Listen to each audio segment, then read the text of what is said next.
buenas noches. Juan Carlos Pinto, director general de Fortalecimiento Ciudadano de la Vicepresidencia del Estado, a la investigadora Loretta Tellería, al ministro de Minería César Navarro y a nuestros invitados internacionales, Juan Arancibia y Ana Esther Ceseña. A ustedes muy buenas noches, querido y estimado público. Muchas gracias por su presencia para la presentación del libro Geopolítica e Integración Regional, América Latina en el Sistema Mundo. Pero antes de empezar con el programa, queremos agradecer de manera especial la presencia de los representantes de la cooperación alemana, sin cuyo apoyo la publicación del libro y el debate sobre geopolítica en múltiples eventos habría sido imposible. Es así que saludamos y agradecemos a Claudia Stengel, gerente administrativa de la GIS, y Luis Vázquez, asesor técnico de la GIS. Y bueno, para empezar con la presentación del libro, vamos a invitar a Juan Carlos Pinto, director general de Fortalecimiento Ciudadano de la Vicepresidencia del Estado.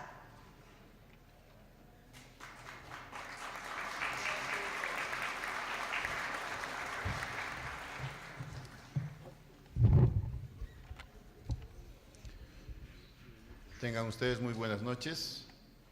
A nombre de la Vicepresidencia del Estado Plurinacional, les damos la bienvenida a esta presentación del libro que cuenta gratamente con la presencia de Juan Arancibia, de María Esther Ceseña, que nos están acompañando como parte de un curso o el cierre de un curso de geopolítica que se ha dado en Bolivia a lo largo de estos meses.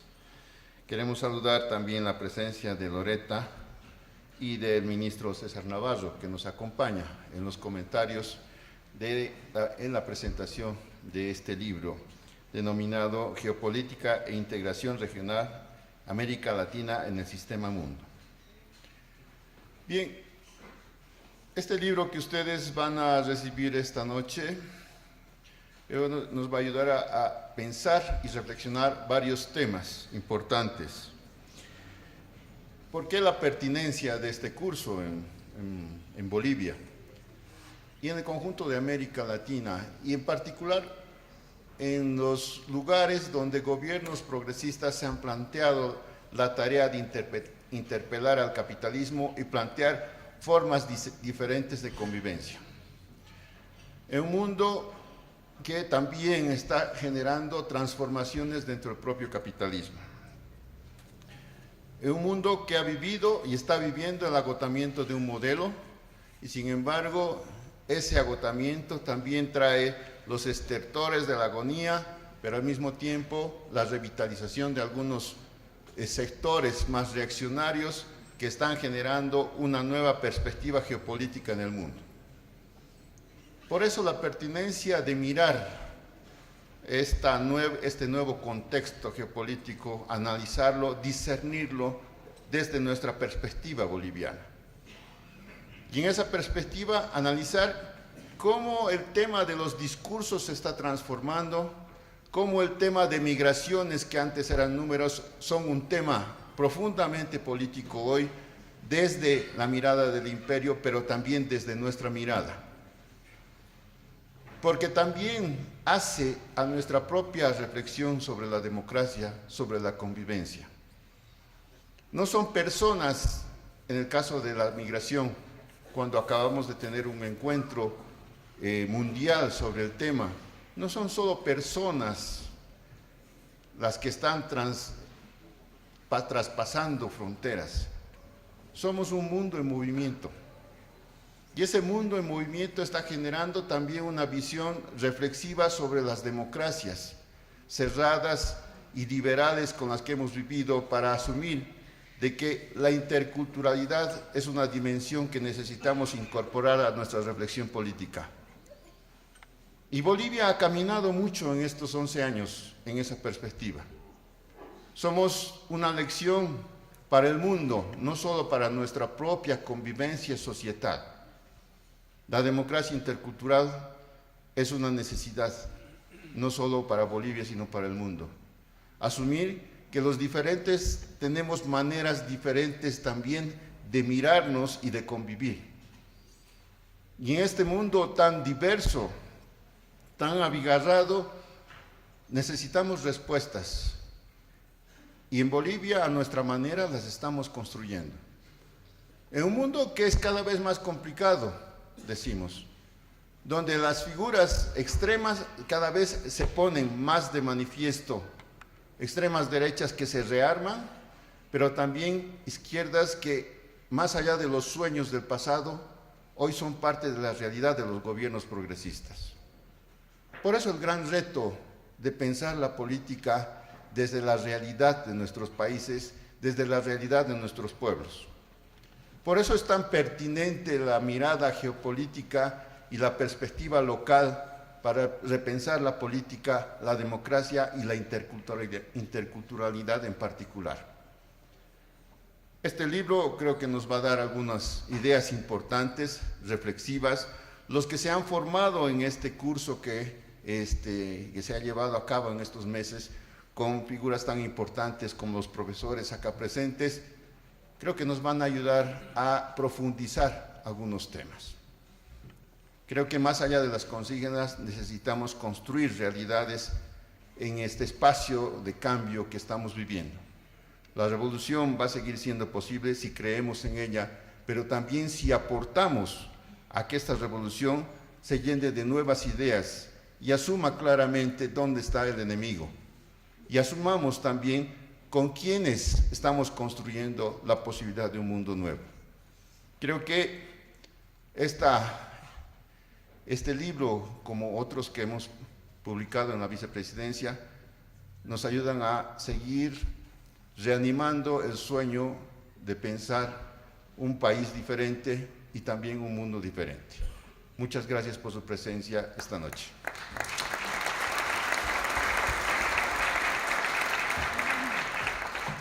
Muchas gracias a Juan Carlos Pinto, y como él bien decía, al finalizar las exposiciones se va a entregar el libro con la ficha respectiva que han recibido. Recordarles por favor que va a ser al finalizar el evento.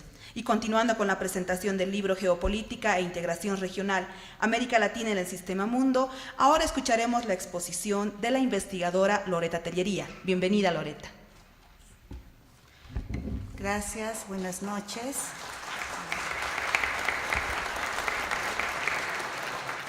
Un saludo cordial a los miembros de la mesa. Para mí es un placer compartir esta mesa con ustedes por la trayectoria que tienen en temas de investigación en materia de geopolítica, hegemonía y los temas relacionados. Un saludo cordial a todos y a todas por asistir a este encuentro y presentación de un libro que considero muy importante en la visión que se tiene que construir desde Bolivia, desde lo que es la geopolítica y la integración regional. El libro está compuesto por artículos de 5 autores: Gandarilla, Jalife, Ramés, Eseña, Borón y Brugman, cada uno con características muy especiales, pero que todos confluyen en la idea general de definir la geopolítica, el poder, los estados, y la importancia de la integración regional como un mecanismo de búsqueda de equilibrios ante el escenario actual que se vive en el mundo y en la región. Si tomamos la geopolítica como el estudio de la distribución geográfica del poder, de manera esquemática, los 5 autores nos dan pautas generales para identificar varias dimensiones de la geopolítica, entre ellas la relación conceptual, formas de geopolítica, mecanismos de control que se aplica y las visiones que hoy en día recurren a estudiar el tema. La relación conceptual es abordada en el primer artículo escrito por Gandarilla. Y Gandarilla nos habla de la relación entre geopolítica y modernidad, basada en la necesidad de un análisis histórico en estrecha relación con la filosofía política. Habla que el papel fundamental de la historia hace que se contextualice su verdadera dimensión de los diversos procesos de dominio geopolítico en el mundo. Si en los inicios de la historia este dominio estaba protagonizado por Oriente, para luego dar paso al dominio geopolítico europeo, lo que denomina el eurocentrismo, y en la actualidad el dominio de Estados Unidos, esto avisora varios cambios en la nueva reconfiguración mundial, haciéndose surgir al Oriente como también protagonista de la geopolítica, es decir, los países asiáticos, especialmente China. Por su parte, la filosofía política acerca la comprensión de una estrecha relación entre los conceptos de modernidad, capitalismo, eurocentrismo, imperialismo, colonialidad y Estado. Gandaría nos muestra que la relación entre capitalismo y colonialidad es un eje transversal al dominio geopolítico, donde la necesidad de una propuesta de descolonización del pensamiento exige conocer, reinventar y plantear nuevas dimensiones de este proceso. Es precisamente el colonialismo, la subyugación, saqueo, no reconocimiento, esclavitud, opresión de unos estados por otros, lo que ha supuesto el desarrollo del capitalismo y la distribución del poder a nivel mundial expresado en la geopolítica. Es decir, manteniendo la característica básica de que aspectos superados por la ideología liberal dentro de sus propios estados, como el racismo, la violación a los derechos humanos, la desigualdad, dictaduras, etc., son propiciados en las colonias con el mismo objetivo capitalista que los nutre. De ahí que el estrecho lazo entre geopolítica, capitalismo y colonialidad no mantiene ningún nexo real, solo discursivo, con los valores democráticos que propugnan los organismos internacionales como las Naciones Unidas y la OEA. Llámese protección de los derechos humanos, soberanía, no injerencia, igualdad, búsqueda de paz. En esto último, resulta irónico ver que de los 6 países que más bombas nucleares tienen en el mundo, 5 de ellos pertenecen al Consejo de Seguridad de Naciones Unidas. Por su parte, los autores nos muestran que la geopolítica puede adoptar formas, o lo que se habla de pliegues. Aquí podemos identificar un poder económico. Por un lado, que Estados Unidos trata de tener este poder económico a través de los tratados de libre comercio que aplica con varios países del mundo o regiones del mundo. Y aquí es imposible no referirse al fracaso del ALCA el año 2005 como este intento de Estados Unidos de hacer de toda la región de América un solo mercado. Por su parte, Jalife pone un signo de perspectiva diferente. Al decir que el poderío económico medido a través del tamaño del PIB hace que la relación de fuerzas no sea la misma en cuanto al poder que tiene Estados Unidos en otros sectores. De hecho, en cuanto al tamaño del PIB, China encabeza la lista, seguido por la Unión Europea, y en tercer lugar está Estados Unidos. Y también abarca el tema de cómo los países del G7 y los BRICS van compitiendo en este nivel de económico y de poder económico, argumentando que los países del G7 viven de la deuda, mientras que los BRICS no lo hacen. Otra forma del poder geopolítico es el poder militar, y aquí hay un énfasis muy importante en los artículos de Borón y de Seseña, y también de Jalife. El poder militar, sin duda, es representado por varios factores. De ahí que tenemos que Estados Unidos tiene 700 bases militares en el mundo y 80 en la región. Es el país que más gasta en cuestión militar, pero, de acuerdo a Jalife, hace mucho que no gana una guerra. Y Seseña hace un énfasis en este tema describiendo el poder militar norteamericano que alcanza la instalación de varias bases militares en la región y cuyo origen y objetivo principal es el dominio del territorio. Por su parte tenemos el poder cultural, que es el poder que encabeza Estados Unidos a nivel mundial, ¿no? Ahí la competencia que tiene Estados Unidos es nula. Y este poder cultural atraviesa la forma de ver el mundo, la propaganda, los mass media, el estilo de vida americano difundido en todo el planeta y que es muy difícil de competir. También Jalife nos habla del poder cibernético que también encabeza Estados Unidos con un nuevo poder de dominio geopolítico que tiene incidencia importante en los alcances de control. Y por otra parte tenemos el poder territorial, es lo que se habla del Plan Puebla-Panamá, del IRSA, lo que ahora se denomina el Consejo Suramericano de Infraestructura Regional de Sudamérica. Es un control y dominio del territorio a través de la extracción de los recursos naturales por medio de las transnacionales. Sin embargo, estos distintos tipos de poder, ya sea político, militar, cibernético, territorial, etcétera, están en constante movimiento y hay una multidimensionalidad que atraviesa estos tipos de poderes.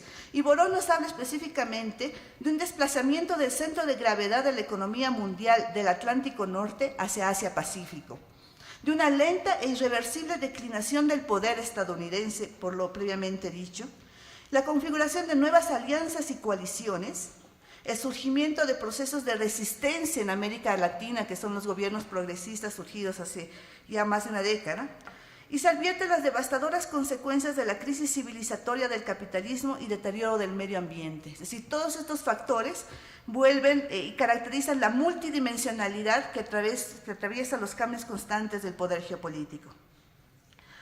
A través de estas formas que tiene la geopolítica, el control y el poder geopolítico en el mundo, identificamos mecanismos de control y dominio. Y aquí Cecenia, y en su artículo, nos muestra claramente una esquematización de la caracterización de 3 grandes regiones de control geopolítico desde la perspectiva norteamericana, calificando a los aliados, el área de riesgo ingobernable y la bisagra, es decir, existen organismos internacionales aliados, o también se pueden caracterizar países aliados al imperio, países que son áreas de riesgo o ingobernables y países que son bisagra. Estos últimos como el eslabón o punta de lanza en la recuperación de países de la brecha crítica. Y aquí nosotros fácilmente podemos identificar varios países que con respecto al dominio capitalista de Estados Unidos pueden fungir como países aliados, como países de riesgo o como países bisagra. Con los aliados, por ejemplo, los países que forman la Alianza del Pacífico, la cooperación de Estados Unidos, bajo el manto de ayuda en materia económica y seguridad, nos ha mostrado que solo sirve para disfrazar la extracción de recursos naturales y dejar a los países en escenarios de conflicto e inseguridad latente. Los casos de Colombia, México y Centroamérica reflejan esto. Lo lamentable es que a pesar del fracaso manifiesto de la cooperación norteamericana en temas económicos y de seguridad, este proceso de colaboración se mantiene y se reinventa continuamente. Con los países de riesgo e ingobernables, en el que en este caso estaría Bolivia a partir del año 2006, existen nuevos mecanismos de control y dominio. Estamos hablando de la invasión, países de Irak, Afganistán son ejemplos de esto. Estamos hablando de los bloqueos económicos, como el caso de Cuba, del golpe de Estado, caso Honduras, Brasil, de los golpes blandos, lo que se quiere llevar a cabo en Venezuela, Bolivia en su momento y Ecuador también. Y con los países bisagras se utiliza el chantaje económico, militar y político. Distintos mecanismos de control y dominio que tienen el objetivo fundamental del dominio territorial y, por lo tanto, del dominio sobre los recursos naturales de manera fundamental. Su hegemonía se mantiene con el apoyo de los medios de comunicación, que junto con los demás articulan el dominio del espectro completo que implica el dominio no solo de las relaciones entre estados, sino de la vida cotidiana de las personas. El poder geopolítico en este sentido entrelaza lo global con lo local. A partir de todo este estudio, se pueden identificar en los artículos propuestos en el libro visiones a partir de lo que se vive y el escenario actual del poder geopolítico en el mundo. Y se identifican 2 tipos de visiones.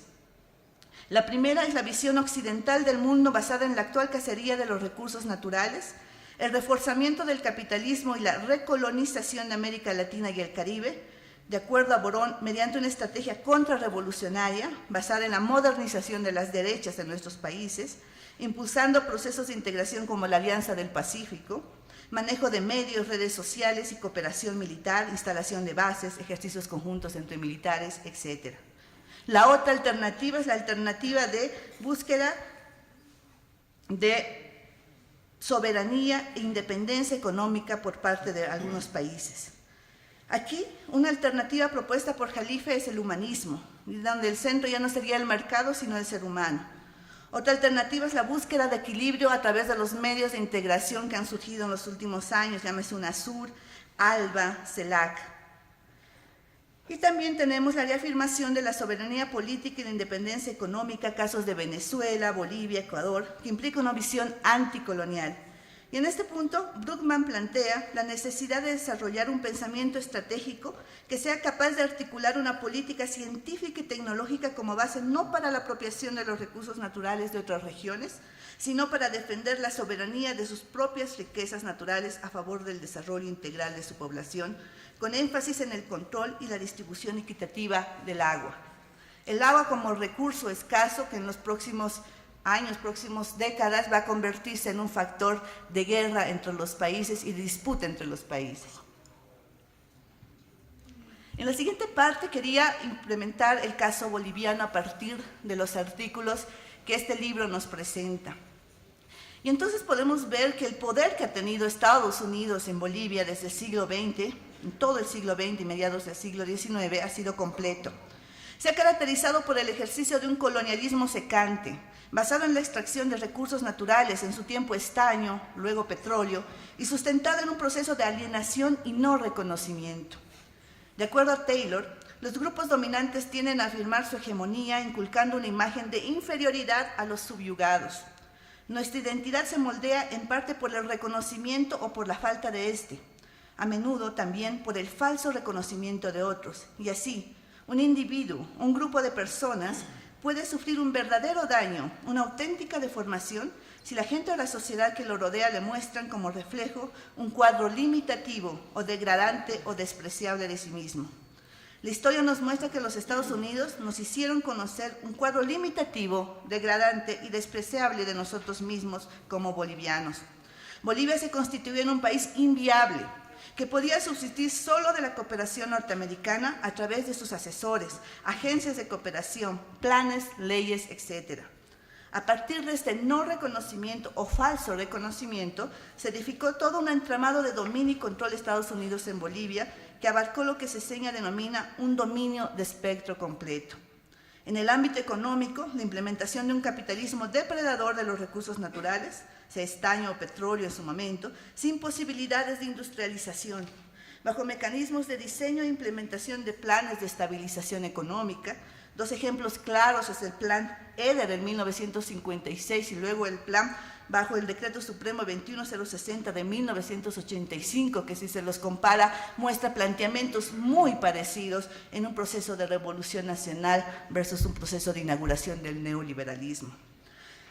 Mismas características, ambos planes, que Estados Unidos mostró que podía robarse la Revolución Nacional de 1952 y los revolucionarios mostraron que podían hacerse robar los ideales de cambio que se propugnaban en ese momento. Otra de las herramientas fue el diseño e implementación de procesos de privatización y capitalización de los recursos naturales por empresas transnacionales, llámese Standard Oil, Galp, Berkshire en el tema del agua, etc. La cooperación de agencias gubernamentales norteamericanas, el Plan Punto 4, el PL 480, USAID, etc., donde la mayor parte de los recursos se tornaba a las arcas de origen, dejando el rédito de la dependencia. En el ámbito financiero, la dependencia extrema de organismos internacionales como el Banco Mundial y el Fondo Monetario Internacional, bajo mecanismos de condicionamiento para acceder a créditos, condonación del Club de París, recursos de la cuenta del milenio, etc. En el ámbito político, el control de los actores políticos, sean ellos militares o civiles, dictadores o demócratas. Los mecanismos, tanto formales a través de convenios, tratados, acuerdos de reforma de todo el aparato político del país, o informales, lo que se ha dado en llamar desertificación política o diplomacia preventiva. En los ámbitos de seguridad todos conocemos el control absoluto de la doctrina en planes de equipamiento de las Fuerzas Armadas y Policía, teniendo como pivote la lucha contra las drogas, dominadas en todo el periodo del siglo XX a partir de la década de los 80. Los mecanismos eran los planes contra el narcotráfico, entrenamiento, becas a militares y policías, tareas de acción cívica, operaciones conjuntas, apoyo a Fuerzas Armadas y Policía en todos los niveles de doctrina, entrenamiento, equipamiento, etc. A partir de todo esto, existen dos visiones en nuestro país. Antes del 2005 éramos aliados o semicolonia, con la característica de lo que Juan Carlos Zambrana en su libro Destrucción de Naciones menciona. Paréntesis. Resulta sospechoso que Estados Unidos fuera tan experto en cuanto a su propio desarrollo y tan inepto para promover el desarrollo ajeno. De hecho, si nosotros analizamos los 60 años que USAID estuvo en Bolivia y vemos los informes anuales que presenta sobre el desarrollo del país, vemos que estos no varían mucho en los 60 años. Bolivia seguía siendo un país subdesarrollado, pobre y con grandes deficiencias económicas, a pesar de la gran cooperación económica que nos prestaba Estados Unidos mediante USAID. Luego de 2006 somos un país de riesgo e ingobernable. con la característica de que recuperamos la soberanía política y la independencia económica. Se expuso al embajador en septiembre del 2008 y a USAID del año 2013. De igual manera, se reorganizó la estructura de seguridad y se logró materializar con éxito una nueva estrategia de lucha contra las drogas que anteriormente era el pivote del dominio norteamericano en el país. Finalmente, sin duda, estudiar la geopolítica mundial y regional es un tema de suma importancia para entender no solo las dinámicas del poder, sino para comprender el rol que ha jugado y juega Bolivia en el concierto de los países latinoamericanos. Nuestro rol de súbditos al poder norteamericano en el pasado no ha hecho más que reproducir esta dualidad nefasta entre capitalismo y colonialidad. En este sentido, uno de los temas centrales del análisis radica en saber cómo deconstruir aquella identidad creada por la falta de reconocimiento que nos hizo un país inviable por tantas décadas. Por este motivo, es loable el esfuerzo hecho en los últimos años por varios investigadores jóvenes de nuestro país, promovidos desde el gobierno, que han inaugurado un ámbito de investigación antes inexistente, como son los estudios de hegemonía, intervención de Estados Unidos en Bolivia y geopolítica. Este libro, que es producto del curso diplomado que se hizo en el país el año pasado, es un ejemplo de este inicio de proceso de investigación de jóvenes sobre el tema, y existe otro que es producto de los ensayos que hicieron los alumnos dentro del curso, que también es un avance fundamental. Y estos se suman, y quiero hacer mención de los 6 tomos presentados hace algunos días sobre un siglo de intervención de Estados Unidos en Bolivia, que también es un material muy importante para iniciar el estudio sobre estos temas en el país. Todo esto marca el inicio promisorio no solo de la investigación y el debate sobre temas de geopolítica y hegemonía, sino la posibilidad de crear visiones alternativas al sistema actual. Muchas gracias.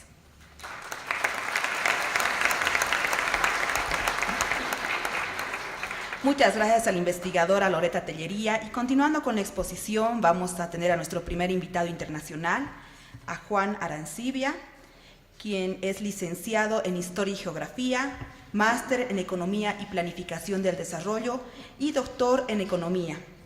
Entre los temas de estudio que él plantea son sobre América Latina, mercados de trabajo y relaciones laborales, seguridad. En su actividad docente, él ha sido tutor de estudios sobre América Latina, mercados de trabajo y relaciones laborales, seguridad. También es profesor de la Facultad de Filosofía y Letras de la Universidad Nacional Autónoma de México. Actualmente es coordinador de posgrado de estudios latinoamericanos de la UNAM. Demos la bienvenida a Juan Carlos Alberto Arancibia Córdoba.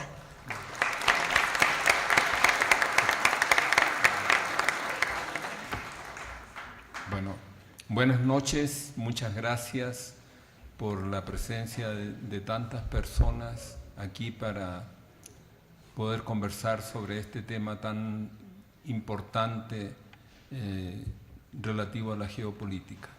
También muchas gracias a los organizadores del evento por invitarnos y a la cooperación por hacer posible materialmente también que estas invitaciones se puedan concretar. Yo me voy a limitar a hacer un comentario breve. Creo que la profesora me ha ayudado a disminuir mi compromiso comentando elementos de los 5 trabajos que aquí se incluyen. Yo me voy a limitar al trabajo de Atilio Borón, porque me parece que son todos muy importantes y valiosos, pero me parece que en lo que a mí me interesa comentar ahí yo puedo encontrar directamente algunas cuestiones que me son relevantes y que espero que para ustedes también sean importantes. Está planteado en el texto de Atilio Borón, en primer lugar, un análisis de lo que sería la decadencia del imperio, es decir, la decadencia de los Estados Unidos como la cabeza de este imperio de dominación que ocurre hoy en un esquema de economía capitalista neoliberal globalizada. Hace Borón allí algunos alcances sobre por qué estaría disminuyendo el poder de los Estados Unidos, particularmente en lo que tiene que ver con lo relativo a lo económico. Ya aquí se comentaba que si no ocurrió, se espera que pronto ocurra, que China desplace a los Estados Unidos como cabeza de la economía en términos por lo menos del tamaño de su economía, lo cual no necesariamente tiene que ser mirado con signo completamente positivo, porque hasta ahora las prácticas que ha venido desarrollando China en América Latina no son necesariamente mejores que las que han desarrollado los Estados Unidos. Me refiero particularmente al plano económico y al plano del extractivismo minero.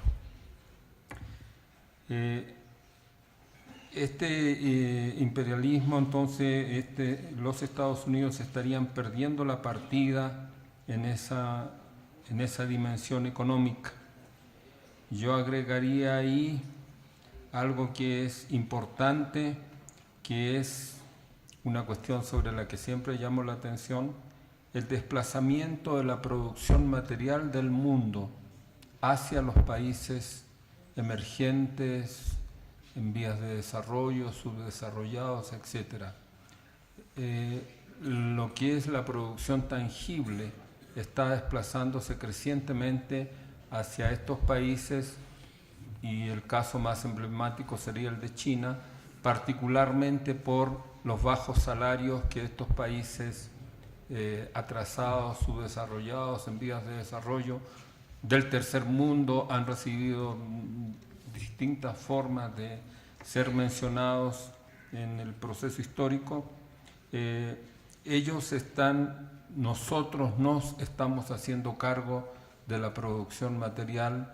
Yo diría quizás en el caso de Estados Unidos, con la excepción de la agricultura norteamericana, que es una agricultura muy poderosa, muy apoyada por el gobierno, un apoyo muy directo a las grandes transnacionales agrícolas que allí operan, pero evidentemente se ha convertido en un país exportador de alimentos importante. También estaría perdiendo potencia porque están surgiendo otros polos, y ahí de nuevo el llamado de atención hacia China y los BRICS, por ejemplo, ¿no? Es una cuestión que se considera relevante. No obstante, esta decadencia, si aceptamos lo que se plantea, no está ocurriendo particularmente en el plano militar, donde sigue teniendo una ventaja considerable sobre el resto del mundo, incluso en un proceso de creciente deshumanización de su capacidad armamentista, porque cada vez necesita menos utilizar tropas en el terreno y cada vez utiliza más tecnología, lo cual lo convierte desde el punto de vista de la confrontación de la guerra como un hecho humano en un enemigo invisible o inexistente. Si te empiezan a caer bombas ya no manejadas de aviones, ya no manejados ni siquiera por personas, sino por la tecnología, esto ha planteado un proceso de deshumanización doble de la guerra, ¿no? Que plantea también dificultades para quienes quieren confrontarlo abiertamente en este plano, porque se encuentran en una clara desventaja.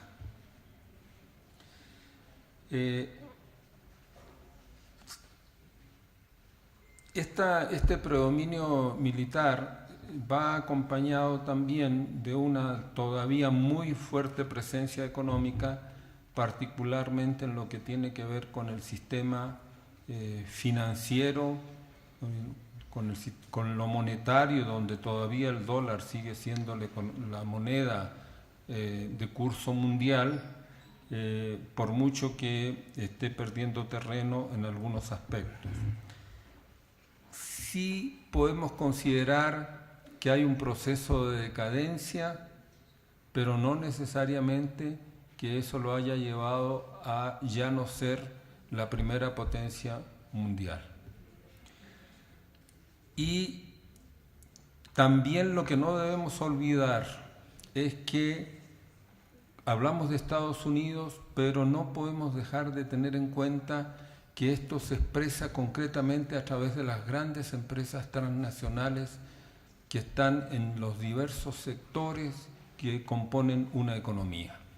Desde la perspectiva productiva misma de los bienes tangibles hasta todo lo que tiene que ver con el manejo del sistema financiero internacional y el control bastante marcado de lo que son los organismos internacionales que regulan, si es que esto se puede regular, regulan los procesos económicos como la Organización Mundial de Comercio, como el Banco Mundial, como el Fondo Monetario Internacional, etc. Es decir, estos instrumentos siguen siendo brazos muy importantes del imperio. Pero también yo creo que, no sé hasta dónde, se nos está olvidando una parte que a mí me parece muy sustantiva, y es que esta geopolítica de la dominación encuentra, desde hace mucho, pero con más claridad hoy día, alianzas internas en cada país, ¿no?, que son como un brazo interior de esta geopolítica de la dominación. Y alianzas económicas, políticas y en muchos casos militares, afortunadamente no en todos los casos. De modo que cuando hablamos de geopolítica y dominación, no podemos quedarnos solo en el marco de las fronteras nacionales, ¿no? Ni solo podemos quedarnos en la perspectiva de lo que es la política y lo militar, sino que, como aquí ya se señalaba, el campo cultural, pero también la disputa por la cabeza de las personas es un elemento central en este proceso de la disputa de poder y de la hegemonía en el mundo de hoy. Entonces yo diría que el problema geopolítico, el problema del poder, el problema del imperialismo no es hoy día solo un tema que tenga que ver en las relaciones entre naciones, entre países, sino que pasa también más claramente que nunca por el interior de los propios países, ¿no?, donde el imperialismo encuentra aliados poderosos porque esas clases dominantes de estos países entienden que su supervivencia también está ligada a la supervivencia del imperio. Entonces, frente a eso, uno tiene, pues, de alguna manera la necesidad de preguntarse cómo se construye una geopolítica de la resistencia y, si es posible decirlo también, de la liberación, o si quieren, una geopolítica desde nosotros, ¿no?, una geopolítica con signo positivo, no una geopolítica con signo negativo, porque casi siempre que se habla de geopolítica, la mirada sobre la geopolítica es una mirada negativa, ¿no?, como algo que realmente nos es ajeno y de alguna manera nos amenaza, y no de alguna manera nos amenaza, sino que realmente nos amenaza y concreta en muchos casos estas amenazas. Entonces, en algún momento me preguntaban, ¿y Bolivia qué en este escenario? ¿Y la integración latinoamericana qué en este escenario geopolítico? Yo tengo un pensamiento, no sé si es particular o yo creo que es particular, ¿verdad?, sobre el tema. Y para mí el tema de la integración sostenible en el largo plazo supone países que son capaces de integrarse internamente, es decir, países que tienen la capacidad de generar una democratización, tomando el término que ha usado Anester en su texto, de amplio espectro, es decir, una democratización que avanza sobre la totalidad de la vida, no solo sobre la cuestión política o los procesos electorales o la participación. Claro, si entendemos la participación como algo muy amplio, entonces estaríamos en la misma sintonía. Pero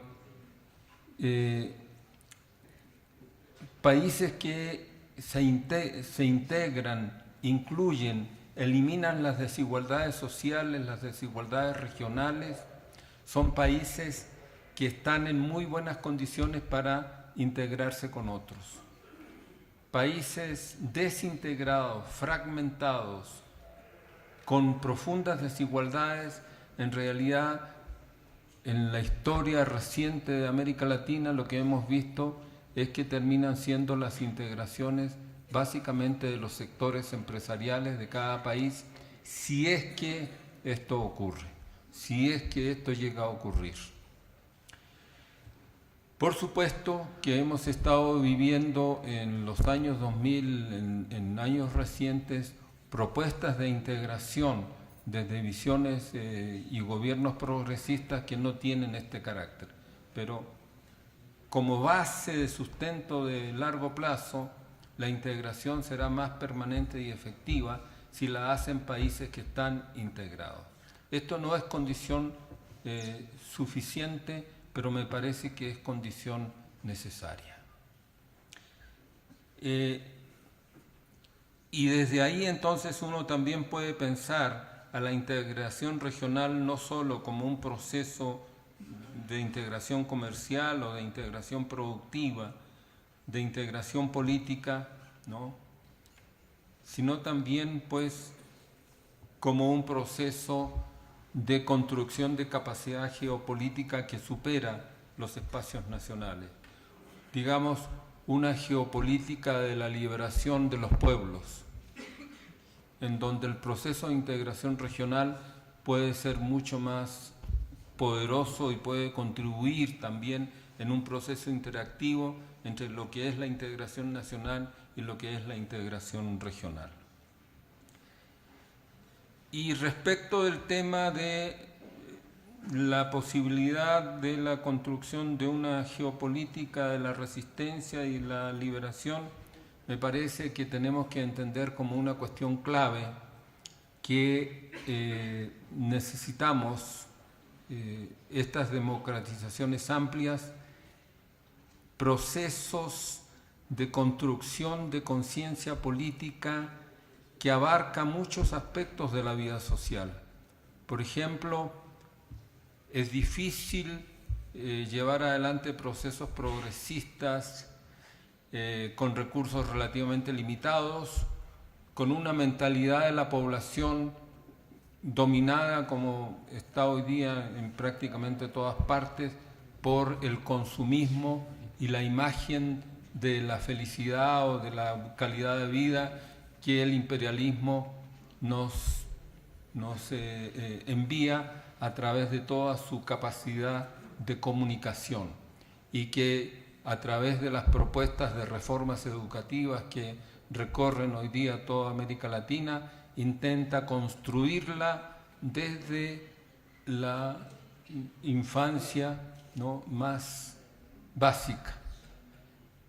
Decía una funcionaria del Banco Interamericano de Desarrollo en República Dominicana hace un tiempo que era necesario que los estudiantes de educación secundaria tuvieran cursos de economía financiera para que supieran manejar su dinero, ¿no? y que si no sabían esto, si no sabían cómo manejar su tarjeta de crédito, entonces era lo mismo que si fueran como los analfabetos de antes. Es decir, ser financieramente analfabeto era similar a ser analfabeto, no saber leer y escribir. Y en muchos de los países se están introduciendo en el sistema educativo cursos de educación financiera para los jóvenes, preparándolos para ser buenos consumidores, razonables, etc., ¿no? Entonces, lo que quiero señalar es que el proceso de construcción de autonomía, de independencia, de una geopolítica desde abajo, supone el proceso de organización social y supone la construcción de una conciencia política que vaya más allá de lo que podría ser un proceso de redistribución de la riqueza y del ingreso en estos países que hemos llamado progresistas, porque ya la historia muestra que a la hora crítica esto resulta no ser suficiente.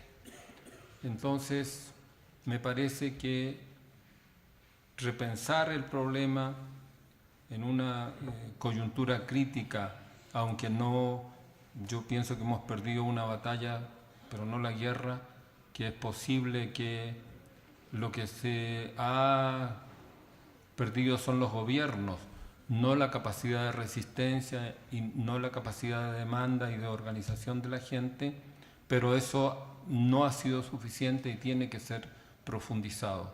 Entonces, nosotros tenemos muchas esperanzas, los latinoamericanos, en Bolivia y en el proceso boliviano, y pensamos que la organización social que este país ha tenido durante tanto tiempo y ahora conjuntado con un gobierno, con las características de este gobierno, con el proceso de inclusión, y si a eso le podemos agregar un proceso de formación política creciente del pueblo, entonces estaríamos garantizando un proceso de largo plazo favorable a las mayorías.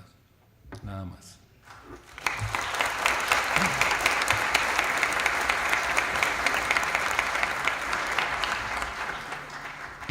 Muchas gracias a nuestro invitado internacional, Juan Arancibia, por su exposición. Ahora continuando con el programa, pero antes de eso queremos agradecer y también saludar a las más de 3.569 personas que nos están viendo en este momento en directo por la página web de la Vicepresidencia del Estado Plurinacional. Así que los saludamos y les damos este aplauso para ustedes que nos están observando y que sigan viendo esta presentación, porque ahora tenemos el grato honor de contar con la presencia de César Navarro. Él es el actual ministro de Minería y Metalurgia del Estado Plurinacional de Bolivia. Fue representante presidencial de la Agenda Patriótica 2025, también fue viceministro de Coordinación de Movimientos Sociales y diputado del MAS y PSP. Muchas gracias y bienvenido, César.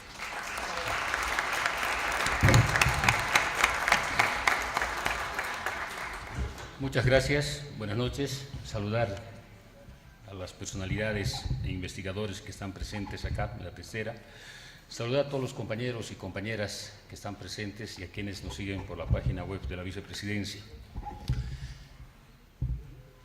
Al leer este libro, Geopolítica e Integración Regional, América Latina y el Sistema Mundo, evidentemente es una provocación muy importante a seguir releyendo constante y permanentemente mucho de la múltiple realidad que estamos atravesando, pero que aparece totalmente esfumada, porque aparentemente hoy estamos viviendo una realidad que no parte de nuestra propia realidad, sino a partir del ideario imaginativo que construyen los medios de comunicación. Y por eso creo que es importante hacer una lectura detallada e importante de este importante libro y los aportes de estos 5 importantes intelectuales en el país, en el mundo y en América Latina.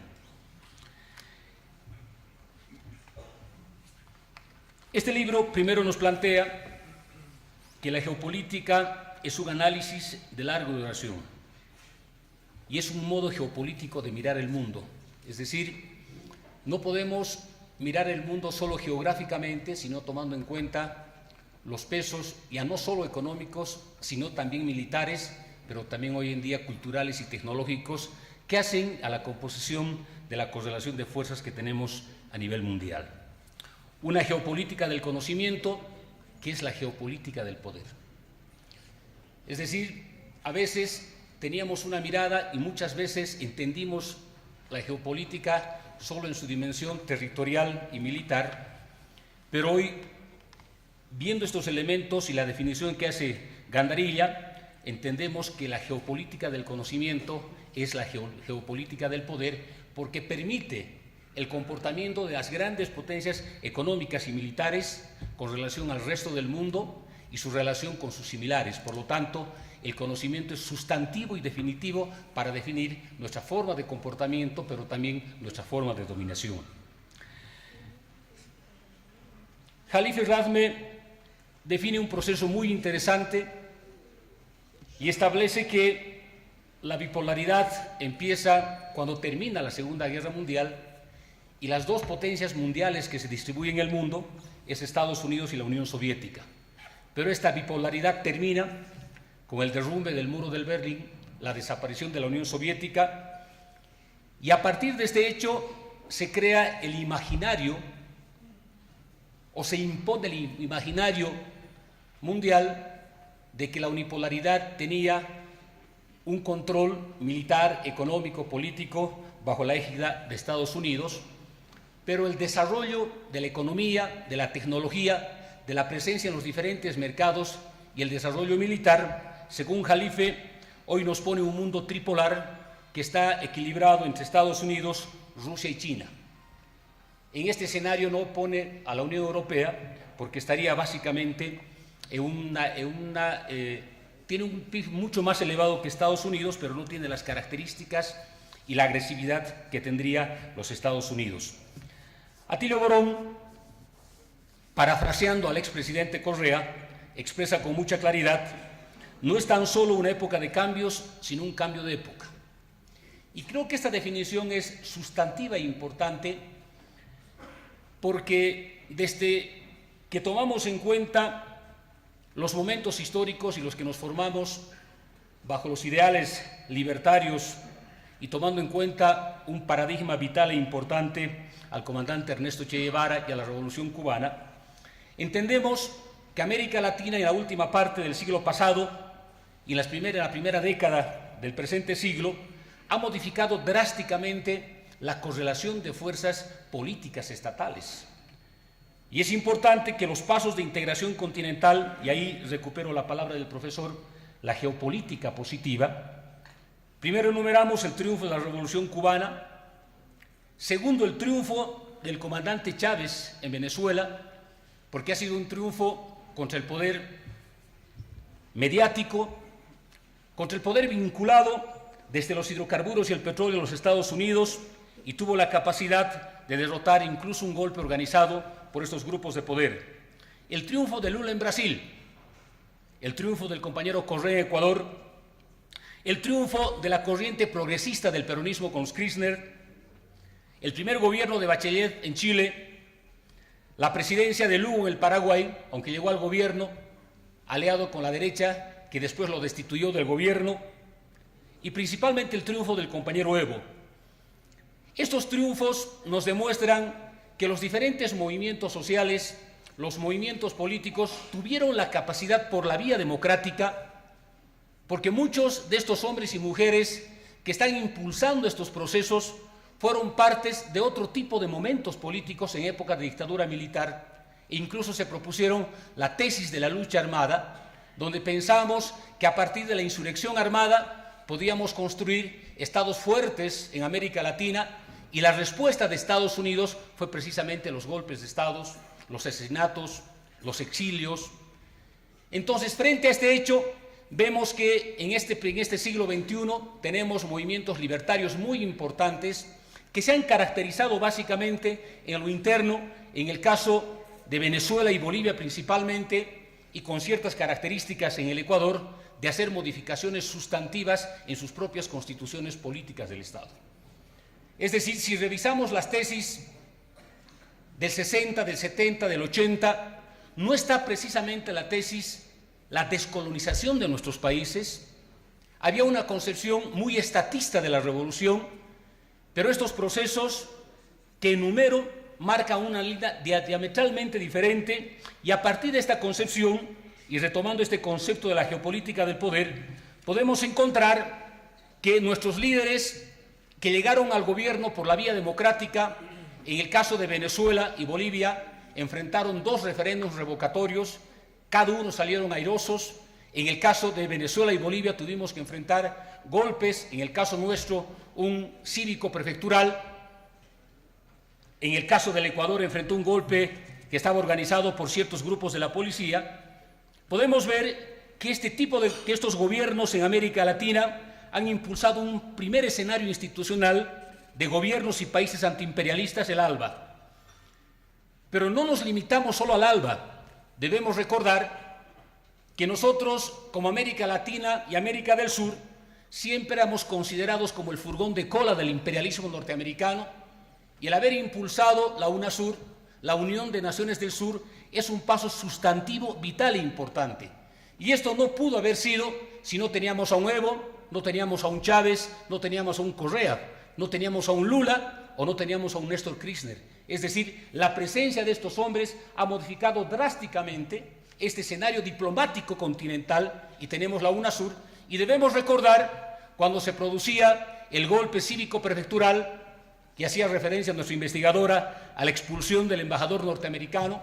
Precisamente en el 2008 tenemos un movimiento donde los campesinos en Cobija, en Pando, deciden recuperar uno de sus patrimonios que ellos lo sentían como patrimonio de ellos, el INRA.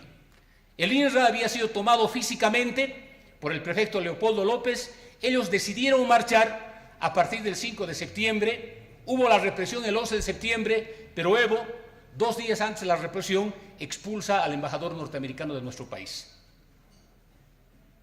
Estábamos en pleno proceso de una gesta de un golpe contra nuestro proceso y el gobierno, y ahí la convocatoria en su momento de la presidenta Bachelet, que estaba a la cabeza de la UNASUR, logra paralizar esta arremetida que estaba siendo organizada por la Embajada de los Estados Unidos. Por lo tanto, este paso ha sido vital e importante, pero no solo nos limitamos a la UNASUR, sino dimos otro paso más importante, la creación de la CELAC, la Comunidad de Estados Latinoamericanos y Caribeños, sin la presencia de los Estados Unidos y Canadá.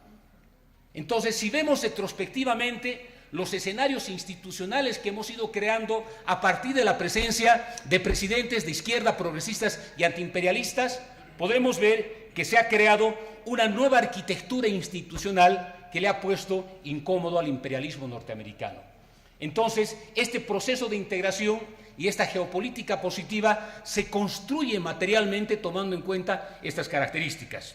Por lo tanto, hoy podemos ver que estas decisiones políticas que tomaron nuestros líderes, hoy a la cabeza de los gobiernos, es un proceso de integración de los estados, y a no simplemente de partidos de izquierda o de movimientos populares. Es un salto sustantivo que dimos, y por ello, hoy más que nunca, en este libro se puede ver con mucha claridad el objetivo estratégico que implica América Latina y América Central para los Estados Unidos.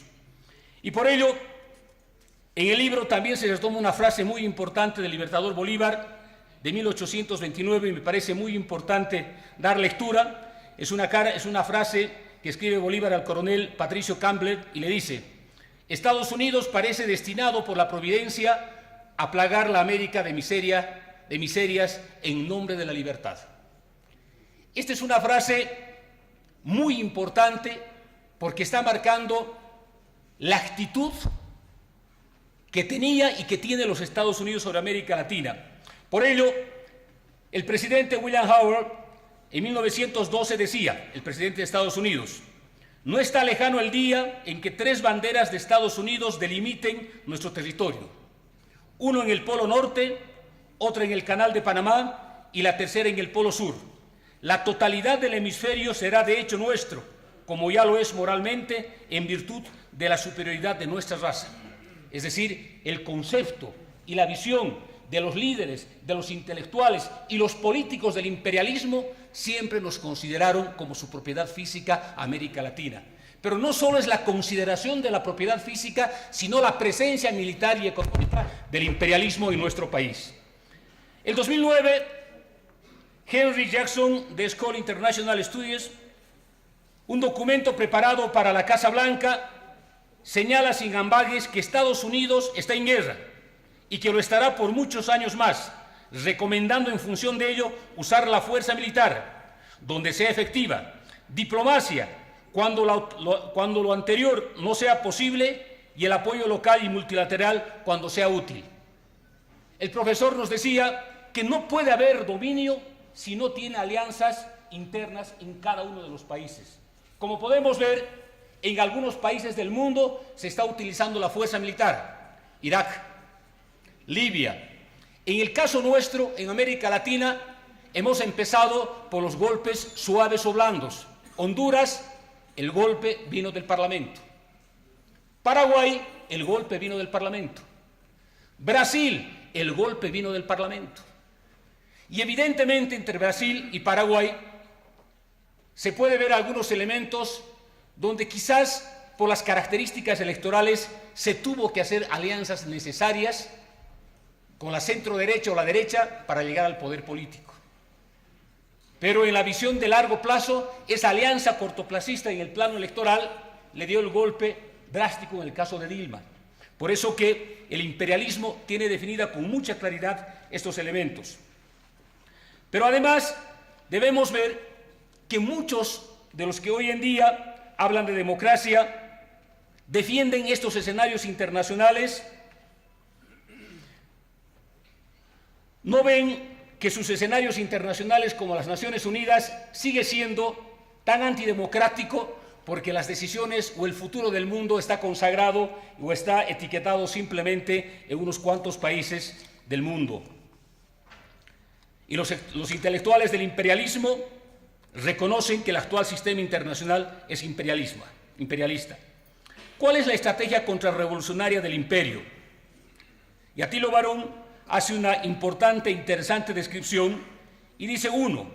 La modernización de la derecha latinoamericana reemplaza sus arcaicos discursos, estilos y liderazgos por otros casi lo convierten en una suerte de un modernizado socialdemócrata. Y si nosotros vemos, compañeros y compañeras, muchos de la derecha hace 12, 13 años detestaban al Estado. Hace 12, 13, 14, 15 años detestaban al movimiento obrero, detestaban al movimiento campesino. Es más, utilizaban como folclore, y eso fue Víctor Hugo Cárdenas, utilizado como un símbolo cultural para que llegue a la presidencia Sánchez de Lozada. Por lo tanto, hoy en día, lo que antes denostaban, lo que antes rechazaban, lo que antes condenaban, hoy es altamente reivindicativo. Y quiero poner 2 ejemplos claros. Cuando aprobamos la Constitución, recuerdo bien, en el Parlamento del 2008, lo sometimos nosotros a consulta del pueblo. ¿Qué nos dijeron?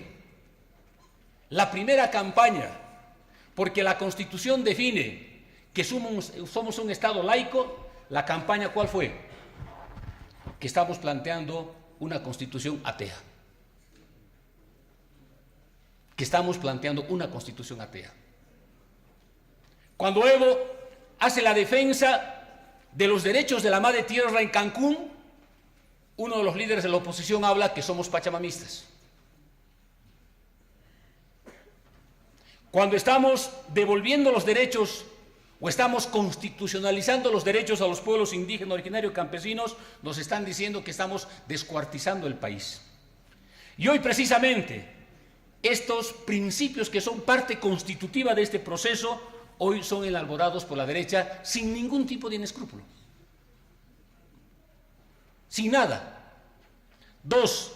El enorme impulso dado a la Alianza del Pacífico, que está sustituyendo al ALCA, que se encuentra en complicidad de varios gobiernos de la región. El ALCA no simplemente un acuerdo de libre comercio, sino de dominación comercial de Estados Unidos sobre América Central y del Sur, ha sido derrotado por nosotros, y el histórico discurso del comandante Chávez en Mar del Plata hoy está siendo sustituido por la Alianza del Pacífico. ¿En complicidad de quién? De gobiernos de América Latina. Hablamos de Chile, hablamos de Perú, hablamos de Colombia y de México. Pero paralelamente tenemos un apabullante metraleo mediático coordinado desde Washington por el Grupo de Editores de América, en el entendido de que la guerra antisubversiva de nuestros días se libra en el terreno de los medios y de las redes sociales. Y ahí es un tema importante que quiero hacer hincapié. Es decir, y el profesor hablaba también de la dominación cultural como un factor decisivo y fundamental. Hoy podemos encontrar que la descalificación política está creando otros parámetros y otros valores de valoración política, y a partir de estos hechos descalificando este proceso. 4. Mediante la instalación de bases militares que alcanzan para cubrir con sus armas y equipos todo el espacio. Decía nuestra compañera investigadora, y hace referencia en el libro tanto Jalife como Borón, Estados Unidos tiene en todo el mundo 700 bases militares. Es decir, en pleno siglo XXI tenemos 700 bases militares instalados en todo el mundo. Pero en nuestra región, en América Central y América Latina, tenemos 80 bases militares. Es decir, Estados Unidos nunca dejó su estrategia militar de control en los diferentes territorios del mundo. Y América Latina es uno de los territorios estratégicos, no solo desde el punto de vista político. Por eso que la estrategia imperial para nuestra América primero nos plantea destruir la revolución bolivariana y acabar con el gobierno de Nicolás Maduro. Si no estamos en un momento de casualidad política. ¿Y por qué? En Venezuela tenemos instalados 13 bases, cerca de Venezuela tenemos instalados 13 bases militares norteamericanas o europeas, como la base holandesa en Aruba y en Curazao. Ambas alquiladas a Estados Unidos. Por lo tanto, hay una visión estratégica del imperialismo sobre Estados Unidos desde que el comandante Chávez gana 1, 2, 3, 4, 5 elecciones, gana una constituyente, gana un referéndum, pero la derecha desarrolla una estrategia de control militar. Pero paralelamente nos busca garantizar el control excluyente de las inmensas riquezas que alberga la Amazonía. Nosotros en nuestra América del Sur solo tenemos el 7% de la población mundial, pero del 40 al 45% del agua dulce del planeta. Por lo tanto, es un objetivo estratégico. Del 40 al 45% del agua está en nuestro continente. En nuestro continente. Es un objetivo estratégico de las grandes corporaciones imperiales. Pero no solo eso. Venezuela tiene las mayores reservas probadas de petróleo en la región y ha desplazado a Arabia Saudita, según la información de la Organización de Países Exportadores de Petróleo. Por lo tanto, es tan importante geoestratégicamente América Latina para el imperialismo. 3. La desestabilización del presidente Evo Morales. Hoy en día debemos ver que no se está utilizando los golpes militares como en el 60 y el 70. Hoy se está utilizando nuevos métodos de control, y estos métodos de control tienen que ver precisamente cuando algún intelectual, pagado obviamente por el imperialismo como Yarfe, establece las fases del golpe y el golpe suave que tenemos en el país. Y no es casual encontrar medios de comunicación, políticos y redes sociales que generan todo un proceso de desestabilización. No podemos ver a Venezuela derrotada y a Evo aún parado. Es decir, América Latina tiene que ser desestructurado a partir de los líderes que llegaron a los gobiernos, a partir de las respuestas que dieron sus países. Por ello que el cuarto objetivo es debilitar, inviabilizar, anular definitivamente la UNASUR y la CELAC. Y el objetivo estratégico del imperialismo es empezar a tener el control nuevamente de todos los países de nuestra América. Entonces, compañeros y compañeras, leyendo este importante texto, estos importantes documentos de estos 5 intelectuales de América Latina, una descripción de datos, viendo una descripción de las formas de movimiento y control, de las estrategias definidas, de sus relaciones intercontinentales e interimperiales, entendemos cuán importante es nuestra revolución para nuestro continente, pero también cuán importante es el nivel de responsabilidad que los hombres y mujeres debemos tener en cada uno de los momentos.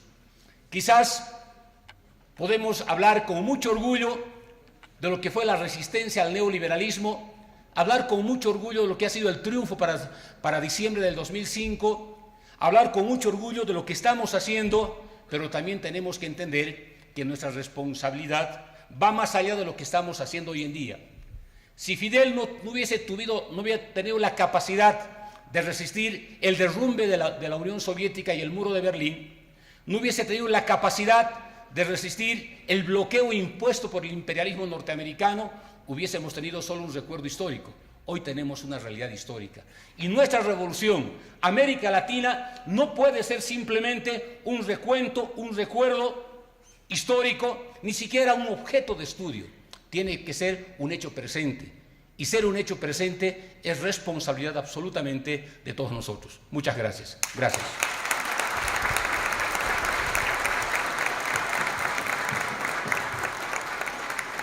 Agradecemos a César Navarro Miranda por su exposición y continuamos con la presentación del libro Geopolítica e Integración Regional, América Latina en el Sistema Mundo. Ahora tenemos el grato placer de contar con una de las autoras del libro, que es Ana Esther Ceseña Martorella, quien es economista experta en geopolítica, doctora en Relaciones Económicas Internacionales por la Universidad París y Sorbona. Es coordinadora del Observatorio Latinoamericano de Geopolítica de la Universidad Nacional Autónoma de México, que se ocupa de estudiar, teorizar y cartografiar los procesos contemporáneos de dominación y resistencia. También es investigadora nacional adscrita al Instituto de Investigaciones Económicas de la UNAM y profesora del posgrado de Estudios Latinoamericanos también de la UNAM. Su línea de trabajo se centra en el estudio de los recursos naturales, los movimientos sociales, la militarización y las hegemonías y contrahegemonías. Fue directora de la revista Chiapas desde el año 1994 hasta el año 2004. Trabaja en la construcción del marco teórico del buen vivir. Entre sus publicaciones destacan De los saberes de la emancipación y de la dominación, Derivas del mundo en el que caben todos los mundos, Hegemonía, emancipaciones y políticas de seguridad en América Latina, dominación, epistemologías insurgentes, territorio y descolonización. También de los desafíos de las emancipaciones en un contexto militarizado. La guerra por el agua y por la vida, Cochabamba, una experiencia de construcción comunitaria frente al neoliberalismo y al Banco Mundial. Damos la bienvenida a Ana Esther Ceseña Martorella.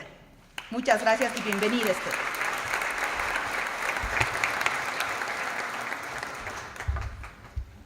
Muchas gracias, buenas noches a todos, a todas. Qué bueno que estemos tan acompañados en esta sesión.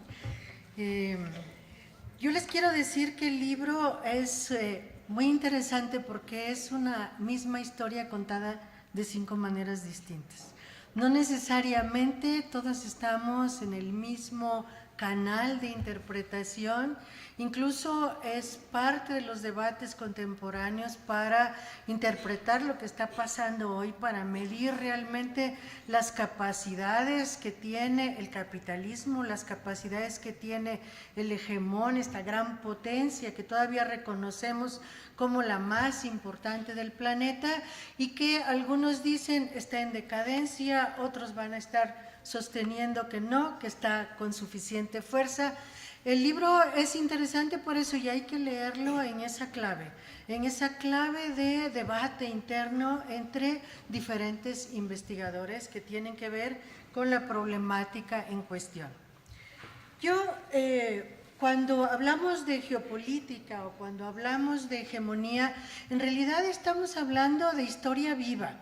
Estamos hablando de disputas reales, de sujetos en pugna, de sujetos construyendo el futuro, de sujetos imponiendo, resistiendo, luchando por ciertos modelos de realidad, por ciertas maneras de entender la realidad, por visiones del mundo, por explicaciones del mundo, y todo eso forma parte de la disputa del poder que no solamente es de los poderosos, sino del poder que también, de otra manera, entendido de un modo distinto, pero es también de los pueblos. Entonces estamos siempre en un debate que implica modelos de dominación, pero que también implica experiencias, experimentos, procesos de resistencia y de emancipación.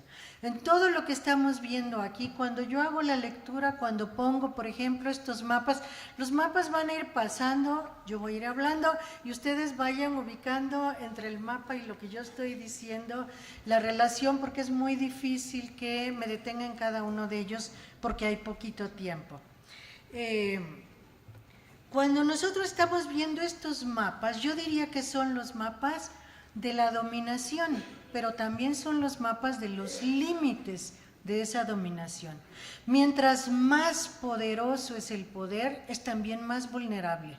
Mientras más va creciendo su capacidad de acaparamiento de recursos, de riquezas, de territorios, de procesos sociales, de entendimientos, de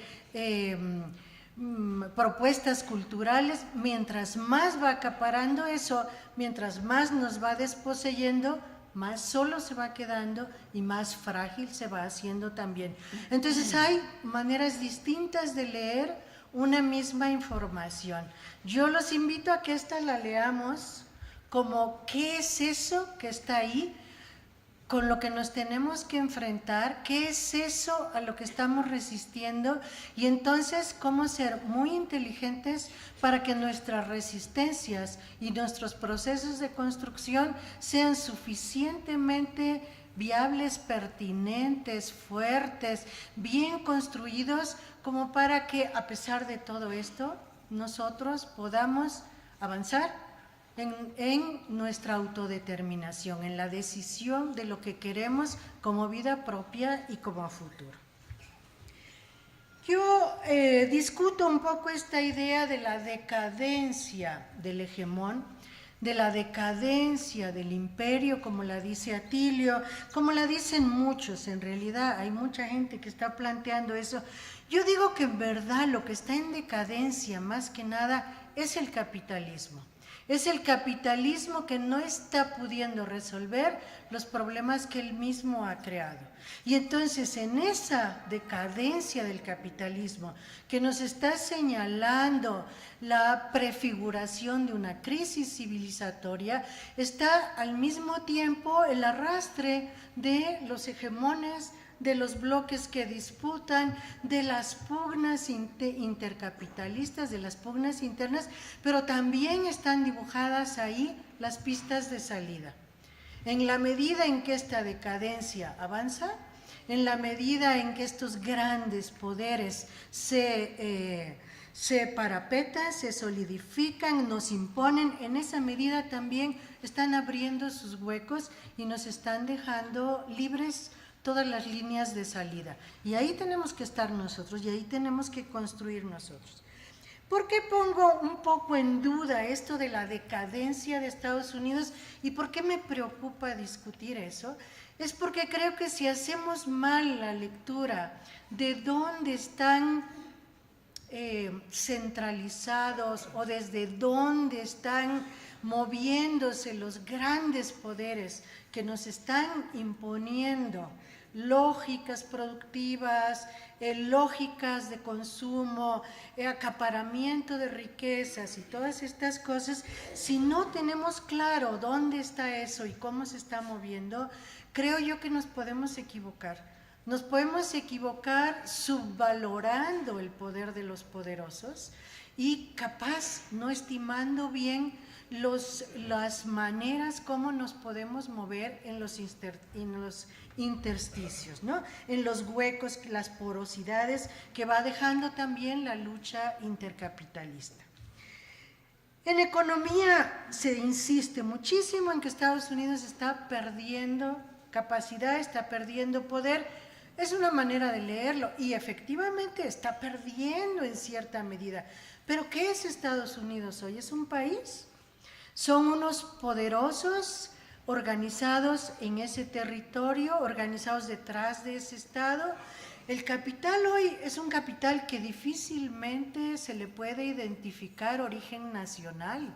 Los capitales son capitales cada vez más globales, cada vez más mundiales, cada vez más imbricados entre sí y por supuesto que hay disputas. Hay disputas de competencia, hay disputas por los mercados, hay disputas por el control de territorios, hay efectivamente una disputa hoy creciente entre un potencial bloque alternativo con China, con Rusia, cada quien lo va dibujando de diferentes maneras, pero efectivamente ahí se está formando algo que está empezando a hacer algunos contrapesos, que está empezando a poner fronteras a la expansión impune del capitalismo que podríamos llamar norteamericano. No obstante, en todas esas luchas vamos a ir descubriendo que hay las grandes corporaciones transnacionales que tienen cada una de ellas combinados capitales de origen estadounidense, ruso, chino, checo, francés y muchas otras cosas. Desde que el capital funciona a través de las bolsas de valores, el capital es difícil de definir nacionalmente. Lo que no quiere decir que no haya sedes privilegiadas de ese poder económico por lo pronto, ¿no? Hay sedes de ese poder. Los poderosos del mundo económico se organizan en ciertos espacios. Entonces sí, hay la mayoría, digamos, o la parte más pesada dentro de ese universo se ha organizado atrás del Estado norteamericano o adelante, ¿no? Llevando al Estado norteamericano a su lado. ¿Por qué? Porque el Estado norteamericano es quien ha tenido la capacidad durante un buen tiempo. Hoy está en una disputa más fuerte que antes, pero sigue teniendo la capacidad de fijar reglas generales. La única potencia en este momento que tiene dimensión realmente planetaria sigue siendo Estados Unidos. A pesar de todo, sigue siendo Estados Unidos. Y por supuesto, no sé qué va a pasar dentro de 20 años, dentro de 30 años.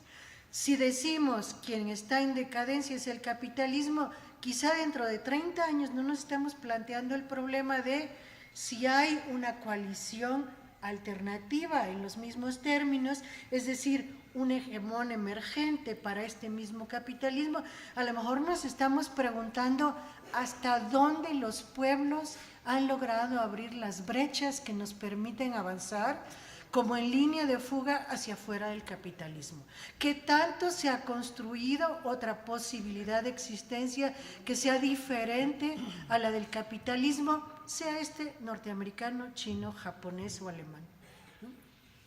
Creo que ahí es donde está una de las grandes disyuntivas. Efectivamente, como decían ya varios de los compañeros que me antecedieron, el peso, el tono militar que hay en este momento es fortísimo, es mucho mayor que en otras etapas de la historia del mismo capitalismo, y yo incluso sostengo que es justo lo militar lo que está de algún modo siendo el eje de estructuración de todas las estrategias. Las estrategias económicas se están organizando en torno a lo militar y están avanzando junto con lo militar para poder abrirse paso y ocupar espacios. Pero lo militar no es solamente soldados con armas y tanques, no es solamente bombas. Lo militar no son solamente las bases militares, ¿no? Lo militar es, por ejemplo, también la USAID, que tiene o tenía, ya no sé, gran presencia en estas tierras, porque la han echado fuera, pero de repente yo la veo también un poco colocada a través de algunos actores no institucionales, quizá en territorios donde supuestamente no tiene permitido actuar, y la USAID es un brazo del Pentágono que cada vez se está posicionando más como el vehículo a través del cual se trabaja esta militarización de inteligencia que tenemos en nuestros días. Lo militar es el espionaje también, lo militar es esta capacidad para organizar conciencias, para mover sentidos de realidad. Todo eso está militarizado, todo eso está siendo estudiado pues por todos los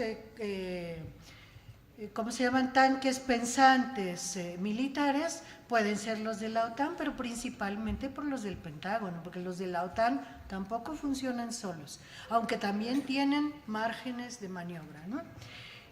Todo eso se está planeando como esta idea de cómo hacemos para hacer una guerra que a lo mejor no sea bélica, pero que sea una guerra que dé los mismos o mejores resultados. Y entonces, bueno, vamos entrando por otras rutas, vamos entrando con actividades de la CIA, por ejemplo. Nosotros en México tenemos instaladas unas oficinas de la CIA, del FBI, de todos los cuerpos de seguridad que en principio no tienen por qué estar en nuestro país y que sabemos dónde están las oficinas y sin embargo son ilegales porque no tendrían cómo hacer este tipo de trabajo en un país que supuestamente es soberano, ¿no? Todas estas cosas son parte de esa militarización, son parte de la manera como se hace la guerra hoy. Y esas, en alguna medida muy importante, están también siendo controladas mayoritariamente por esa potencia decadente que sin embargo sigue siendo la potencia dominante. El presupuesto militar, por ahí les está pasando en los mapas, el presupuesto militar de Estados Unidos es casi equivalente al de todas las otras potencias juntas en el planeta. La venta de armas es principalmente hecha por Estados Unidos y si se han fijado con esta nueva administración, hay una promoción de venta de armas particularmente también acrecentada. Donde quiera que va el señor Tillerson va promoviendo por un lado negociaciones petroleras, por supuesto, y este tipo de cosas, pero también por el otro lado la venta de armas. Están ofreciendo y presionando para que los países compren armas y se armen. Y países que se están armando van a usar esas armas.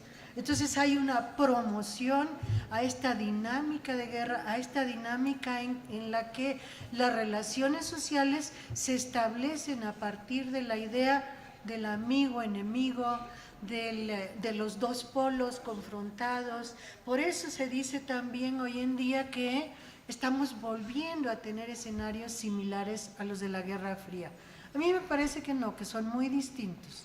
Hoy tenemos guerras, por ejemplo, que no son parecidas a las de la Guerra Fría. Digamos, si hoy hubiera una tercera guerra mundial, si podemos hablar hoy de que se está por ahí perfilando por lo menos algunas condiciones de esa tercera guerra mundial, es una guerra mundial completamente distinta a las del pasado, ¿no? Primera Guerra Mundial, nosotros veíamos a los soldaditos de infantería, todos formados, yendo a enfrentar a las otras infanterías. Segunda Guerra Mundial, veíamos aviones que pasaban, bombardeaban, o sea, y que había una confrontación entre estados muy claramente delineada. Hoy no hay confrontación entre estados, digamos, tan presente. Sí la hay, pero hay al mismo tiempo una disolución de la idea de la confrontación entre estados para pasar a esta de la confrontación de la disidencia. Todo aquello que es distinto, que es diferente, que está proponiendo otras rutas, que está queriéndose saltar las reglas del juego, que está proponiendo constituciones distintas, ¿no? Modos de democracia que no son los mismos que la democracia liberal, que supuestamente tiene que regir en todo el planeta. Todas esas también son fuerzas enemigas. Son enemigos asimétricos, enemigos difusos, enemigos a veces más peligrosos justo porque no son identificables.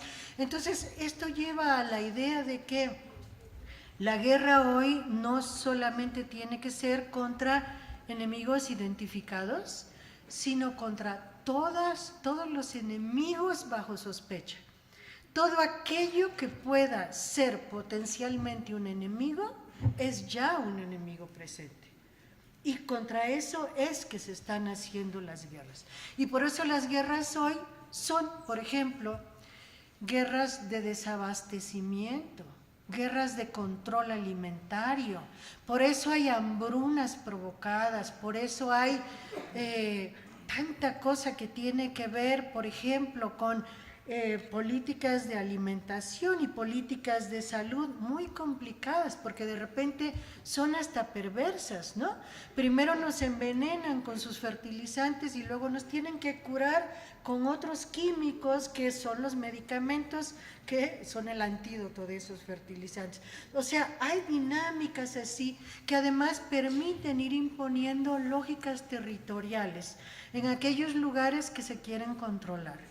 África es un ejemplo muy elocuente en ese sentido, porque África ha estado un poco desprovista de herramientas de resistencia. En América Latina tenemos más, a lo mejor una historia de organización más antigua, un poco más consolidada que la que hay en África. Y en África arrasan muchas veces con ensayos bacteriológicos, con ensayos de agricultura transgénica, con cosas que ocurren en países que curiosamente tienen petróleo, tienen coltán, tienen muchas cosas, muchos minerales que son valiosísimos para la reproducción del sistema hoy.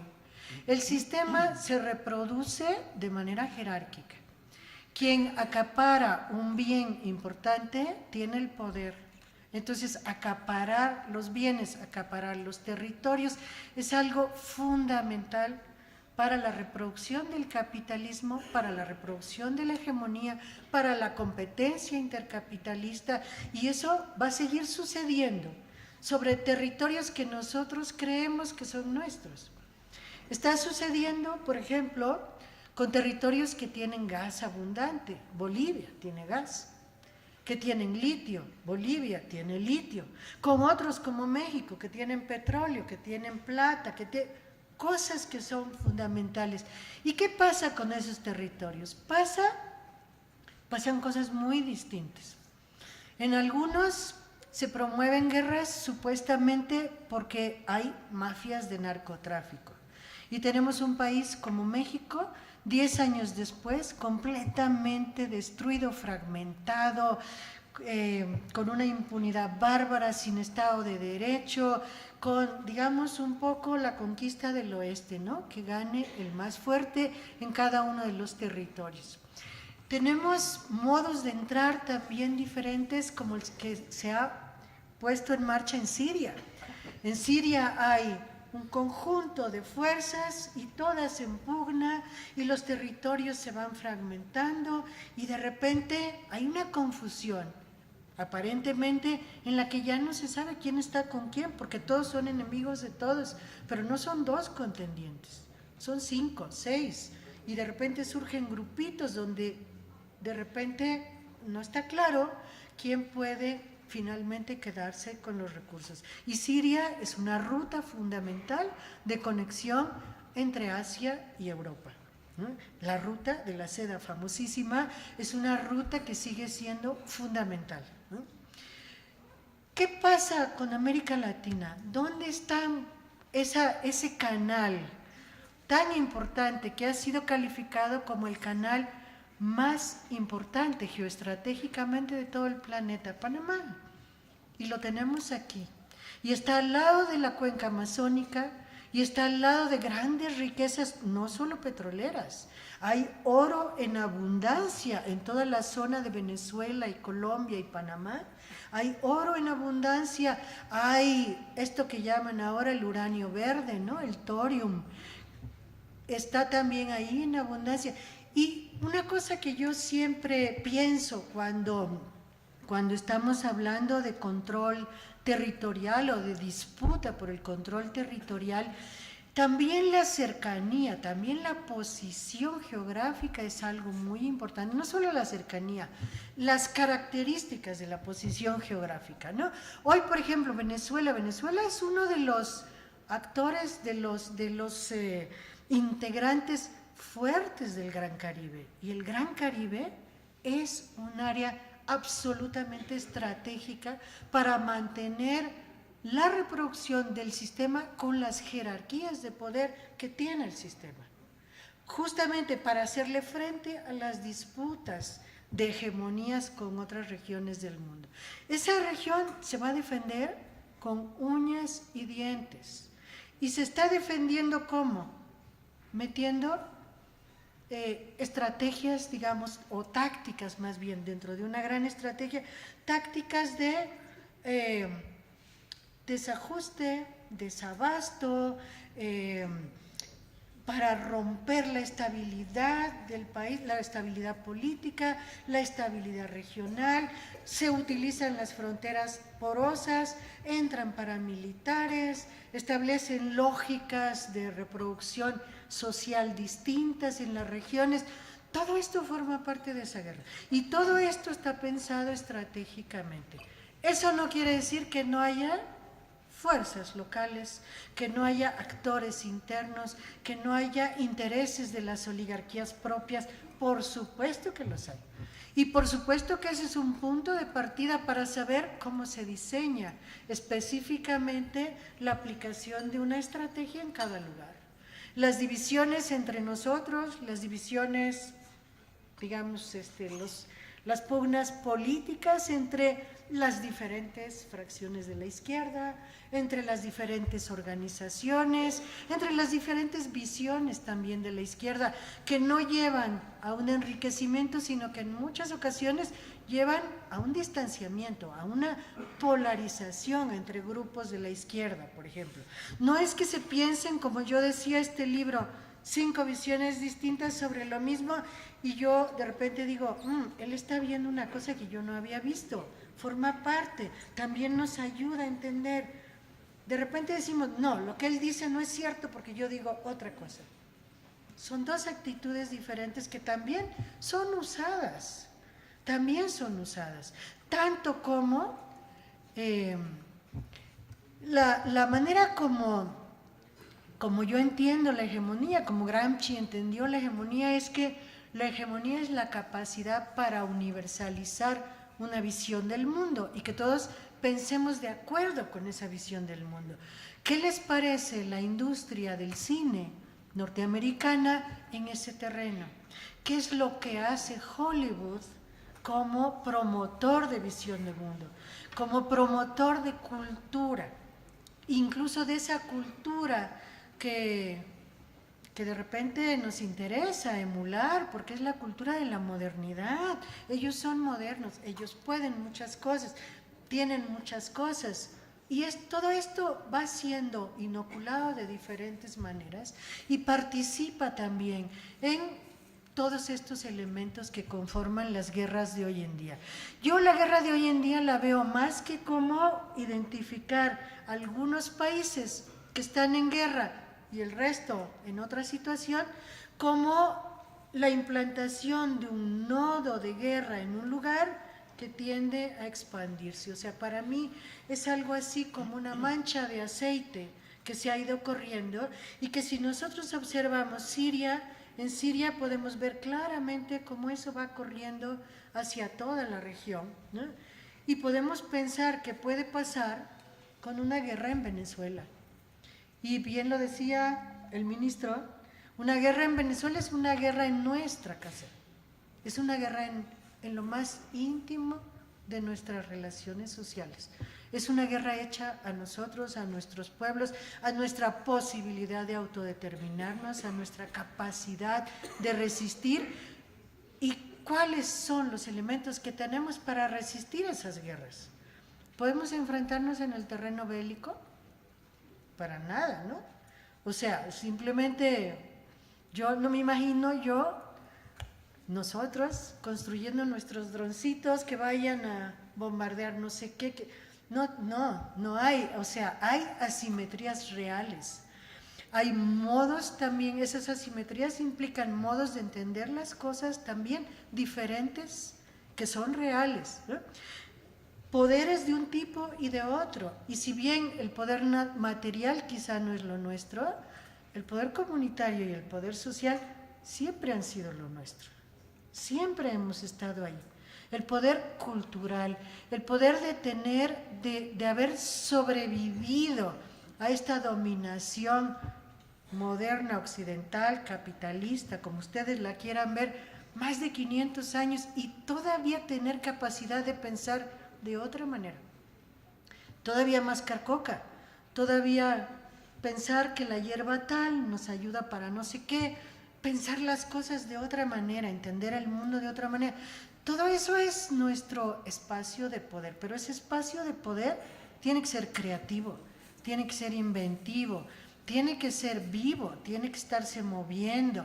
Si no se está moviendo, si no tenemos un compromiso con esa realidad, el bulldozer es siempre más rápido que nosotros.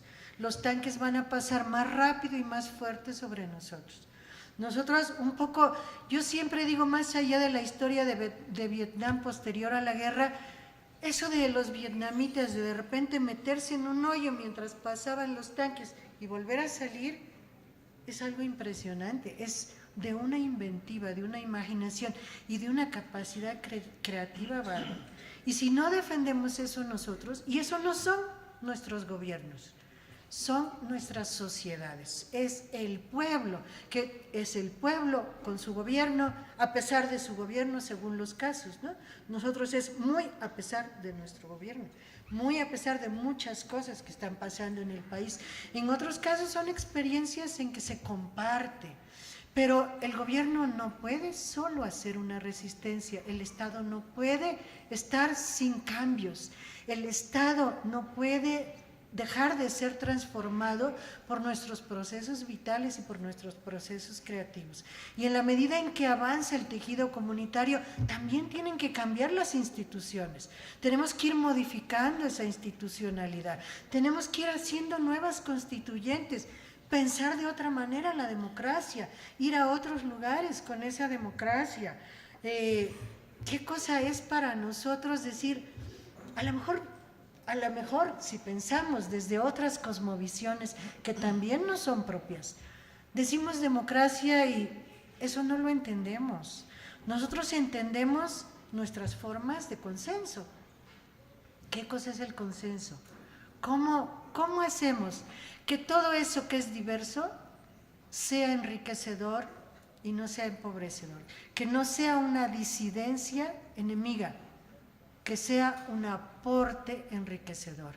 Eso es algo que tenemos que lograr, porque justo lo que está haciendo el capitalismo hoy con sus guerras, aparte de quitarnos todo lo que nos puede quitar, aparte de desplazarnos de todos los territorios, aparte de depredar la naturaleza al ritmo que lo está haciendo, que nos está dejando sin condiciones de vida en el planeta, aparte de todo eso, nos está robando la capacidad de decidir por nosotros mismos, de pararnos de repente a decir, a ver, paciencia, momento, todo eso que me está diciendo la televisión, que me están diciendo todos los medios de comunicación, las películas de Hollywood, las redes sociales, no es como yo lo estoy pensando, no es como yo lo he vivido, no es lo que yo entiendo dentro de mi proceso histórico, no es mi memoria, no es lo que decían los abuelos, aunque los abuelos de repente también hay que superarlos,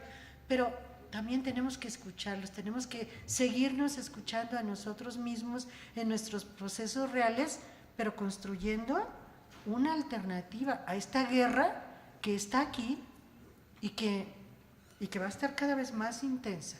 Sí, el mundo está en guerra. No sé si se llama Tercera Guerra Mundial. Sí, la humanidad está bajo el embate de una guerra. No está en guerra, está bajo el embate de una guerra. ¿Cómo nos vamos a defender de esa guerra?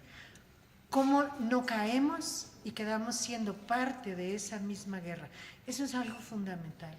Y eso es algo que, equivocándonos o no equivocándonos, tenemos que construir nosotros mismos. Y podemos equivocarnos muchísimo, pero eso nos permitirá superar y avanzar hacia otros lados. La lucha empezó hace mucho en el planeta y la lucha no va a terminar nunca. Pero en la medida en que sean muy poquitos los que luchan, vamos a ser muchos los avasallados. En la medida en que sean muchos los que se comprometen, los que intentan conocer, los que, o sea, yo digo de repente, esto da miedo, pero a mí no me da miedo cuando lo conozco, a mí me da miedo si no lo conozco. A mí me da miedo saber que hay mucho espionaje si no sé cómo nos están espiando, pero si ya sé cómo, ya me sé defender.